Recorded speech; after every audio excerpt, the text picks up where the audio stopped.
could achieve whatever he put his mind to. It is that promise that's always set this country apart, that through hard work and sacrifice, each of us can pursue our individual dreams, but still come together as one American family to ensure that the next generation can pursue their dreams as well. That's why I stand here tonight.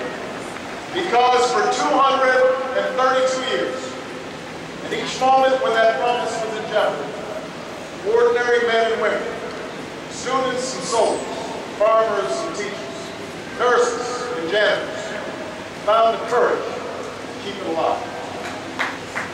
We meet at one of those defining moments. A moment when our nation is at war, our economy is in turmoil, and the American promise has been threatened once more. Tonight, more Americans are out of work. More are working harder for less. More of you have lost your homes, and even more are watching your home values plummet. More of you have cars you can't afford to drive, credit cards, bills you can't afford to pay, and tuition that's beyond your reach. These challenges are not all our government's made, but the failure to respond is a direct result of a broken politics in Washington and the failed policies of George W. Bush.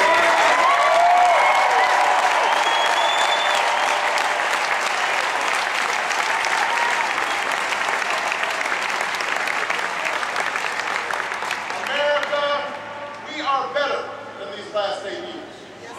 We are a better country than this.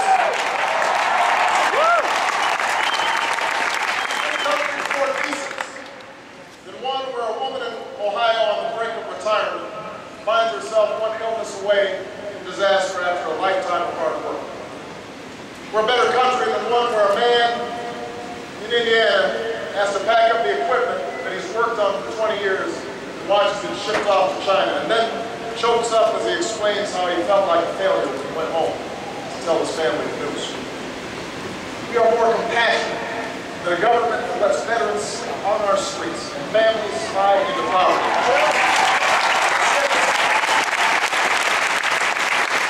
Sits on its hands while the major American city drowns before our eyes.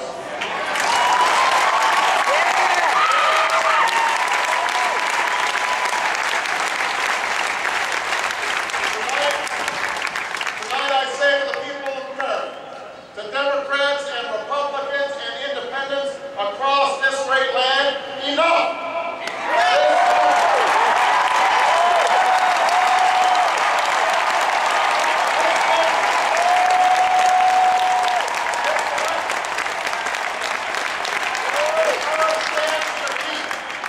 In the 21st century, the American promise alive.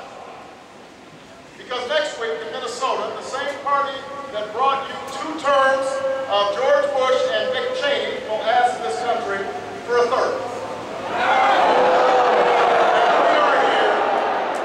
We are here because we love this country too much to let the next 4 years look just like the last 8.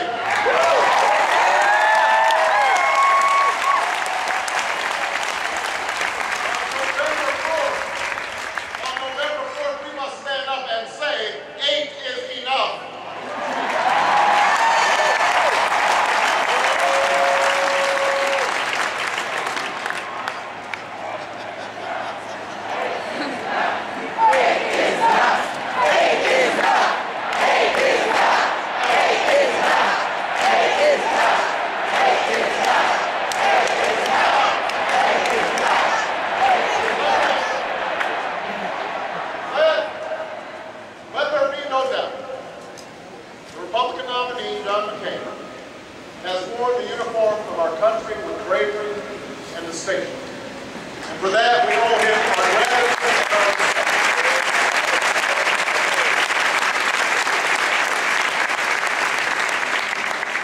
And next week, we'll also hear about those occasions when he's broken with his party as evidence that he can deliver the change that we need. But the record's clear. John McCain has voted with George Bush 90% of the time.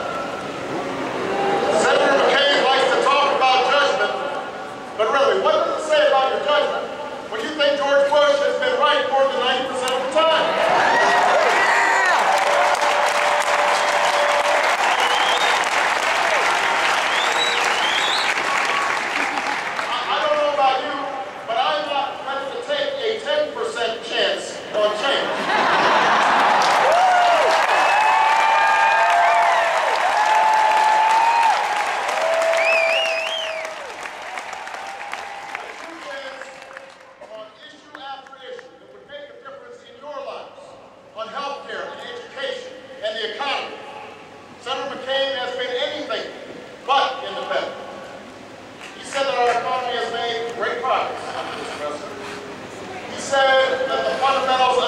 economy are strong.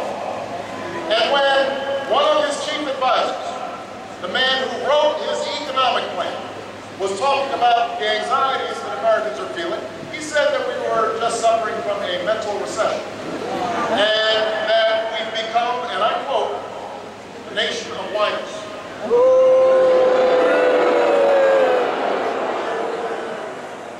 A nation of whiners. Tell that to the proud auto workers at a Michigan plant who, after they found out it was closing, kept showing up every day and working as hard as ever because they knew there were people who counted on the breaks that they made. Tell that to the military families who shoulder their burdens silently as they watch their loved ones leave for their third or fourth or fifth tour of duty.